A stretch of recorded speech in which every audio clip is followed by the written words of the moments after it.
చాలా కాలం తర్వాత అయితే మాత్రం ఒక మంచి ఫ్యామిలీ టైప్ మూవీతో అయితే నివేదా థామస్ గారు మన ముందుకు వస్తూ ఉన్నారనమాట.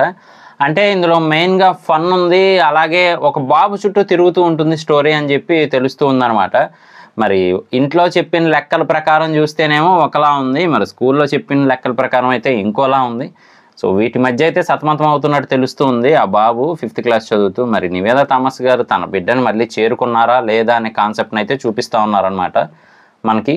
సో మరి ఒకవైపేమో స్కూల్లో ప్రియదర్శి గారు చెప్పే లెక్కలు వేరుగా ఉండి, ఇంట్లో వేరుగా ఉండేపాటికి ఆ అబ్బాయికి 5th క్లాస్‌లో ఏం అర్థమైద్ది సరిగ్గా.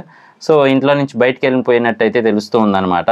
కాకపోతే మాత్రం ఫన్ బావుందని చెప్పొచ్చు. మనకి ఫస్ట్ అంతా కూడా ఫన్ ఓరియెంటెడ్‌గా చూపిస్తూ, అలాగే గౌతమి గారి క్యారెక్టర్ కూడా కొంచెం హైలైట్‌గా ఉండేలాగే ఉంది మూవీలో.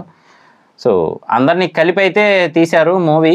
రానా గారైతే ప్రెజెంట్ చేస్తూ ఉన్నారు సురేష్ ప్రొడక్షన్స్ బ్యానర్ మీద. తెలిసిందే కదా సురేష్ ప్రొడక్షన్స్ అంటే మనకు కొంచెం మంచి సినిమాలు, చిన్న సినిమాల నుంచి పెద్ద సినిమాల వరకు ప్రొడ్యూస్ చేస్తూ ఉంటారు. సో ఆ బ్యానర్ అంటే కొంచెం ఆలోచించాల్సిన విషయం. అలాగే ఇందులో యాక్టర్స్ విషయానికొస్తే మరి నివేదా థామస్ గారు ఉన్నారు, భాగ్యరాజ్ గారు ఉన్నారు, ఇంకా చాలామంది అయితే ఉన్నారు. ప్రియదర్శి గారు, గౌతమి గారు. సో ఫ్యామిలీ ఓరియెంటెడ్ కాన్సెప్ట్ అని తెలుస్తూ ఉంది. కాకపోతే మాత్రం ఇందులో మనకి ఉత్కంఠభరిత సన్నివేశాలు కూడా ఉంటాయని తెలుస్తూ ఉందన్నమాట చూస్తూ ఉంటే. సో ఒక మంచి ఫ్యామిలీ ఓరియెంటెడ్ కాన్సెప్ట్. సో చూద్దాము. ఇంకా ఓన్లీ టీజర్ మాత్రమే రిలీజ్ చేసున్నారు కాబట్టి ఇంకా ట్రైలర్ అవి రిలీజ్ అయిన తర్వాత ఇంకా డీటెయిల్స్ తెలిసే ఛాన్స్ అయితే ఉంటుంది. అలాగే మూవీ రిలీజ్ అయిన తర్వాత ఆ మూవీ రివ్యూ కూడా చేద్దాం. సో మిస్ అవ్వకుండా ఉండాలి అంటే మాత్రం మన ఛానల్ వెంటనే సబ్స్క్రైబ్ చేసుకోండి. నేను మీ ప్రసాద్. మళ్ళీ నెక్స్ట్ వీడియోలో కలుస్తాను. Love you all. ఇంకా టైటిల్ చెప్పలేదు కదా, 35 చిన్న కథ కాదు.